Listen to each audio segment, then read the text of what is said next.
Hello, it is the 19th of October 2012. This video will take a look at the daily and 3-day charts for silver. We'll also look at the 2200, 2300 hours of the UTC or GMT more in depth. Look at every single hour, actually. Very fast. 27 different charts at the end of this video. And if you have any requests for the weekend, anything you may want to see, please let me know in the messages in this or the comments in this video. If it's something I'm able to do, I will put it for the weekend. So let's get started. This week I've been stating, don't know if this area is going to be support or resistance. Well, the low today was lows not seen since really around the 6th or so of September. It also means that it is down since Mr. Bernanke decided to bring in QE infinity. Yeah, it makes a lot of sense. But you know what? It does make a lot of sense within this manipulated market. Therefore, I'm looking for this move to really have a test down to 3150. I do really like the odds, chances, probability odds, if you will, that this area finds support. I think that the key area for stop losses, if you did play the short, is definitely above this high. 32.5, 32 and 2/3 level, the area we're at now, is extremely an important level. Let's take a look at this on the 3-day time frame, which goes back over a year. And we're going to do it within this low of the twice low, actually, from the end of 2011 as well as the summer of this year, and the 3750 high from February of 2012. So it all starts here. 30 was support and 32 and 2/3 was support and resistance on the way down. 30 was support and resistance on the way down again. On the way up, 30 was neither support or resistance. Fast move up here. It was support down back to this level. See how well this level plays out. It could still come down to 3150 to make this a significantly key pattern because, like I've been stating, as long as it makes a higher low from this point in here, significant higher low at that, which is why 30 is extremely important to stay above. The dangers of breaking below this level now is pretty huge, and you never know, it could come in place with the manipulated market. That's why I said a while back, the wait is for either a confirmation break above pretty much 40 or a wait to 20 for the most part. We're in the middle part, so how it's going to play, it's still very difficult to determine, but overall I think the odds are that, or what would be ideal is that 31.5 is good support. What would be ideal is if it comes maybe back up to this level, maybe pulls back just a little bit, and then something like that. That would be the most ideal play to look for. Again, the selling has been on low volatility as well as low volume. So that to me I think is a positive. Okay, let's take now a look at the 2200 and 2300 hour time frames. We're going to go through them really, really fast. 150 candles per chart.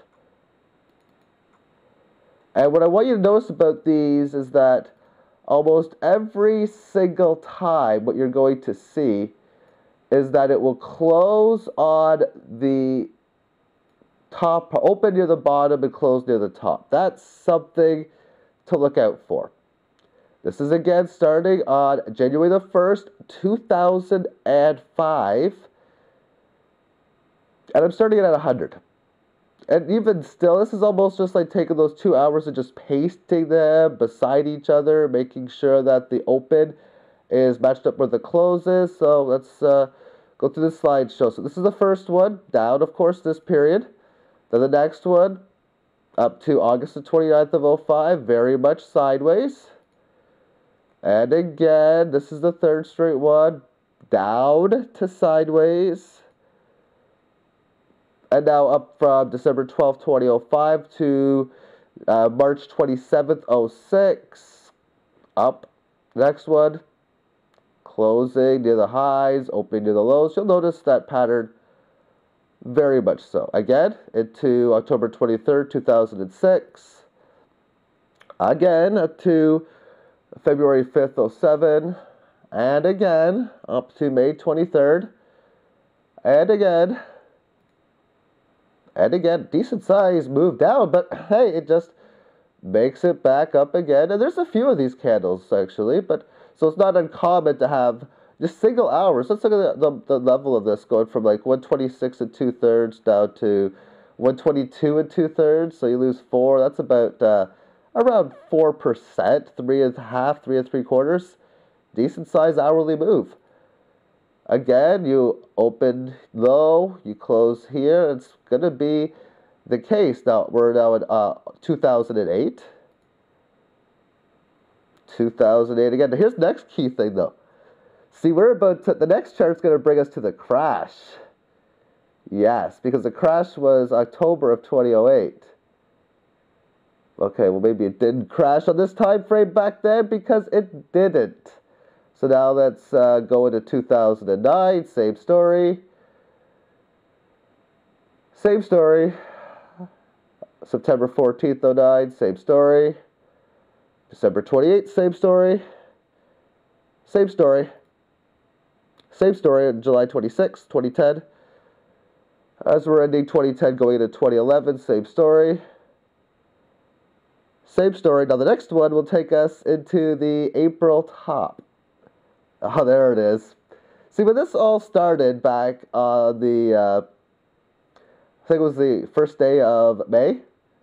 May Fool's Day or whatever. There's no such thing, but I'm just saying that. Look at the size of this move, going from about 550 down to about 480. That's an awesome about 70. That's like 10% or so, 11, 12% on the first hour. This was between the Sunday, first hour of the day. Markets crashed on the first hour, which of course is why it hit this chart, because right now, with today's time standard anyway, the time frame of 2200 and 2300 hours is 6 and 7 p.m. New York time, and this is exactly when it took place, 6 p.m. New York time on that date. But notice back up again though. And again, same pattern. We're now at September 19, 2011. This is when the pattern ends. So this uptrend that we've been seeing with this time frame lasted pretty much for about 2006-ish or so to now, because sideways, February 14th of this year. Well, this is one where it went up, but now it went back down. So let's just take a look at the bottom level. It went from 630 to 660, and this one went from 660 back to 630. And this is where we are now.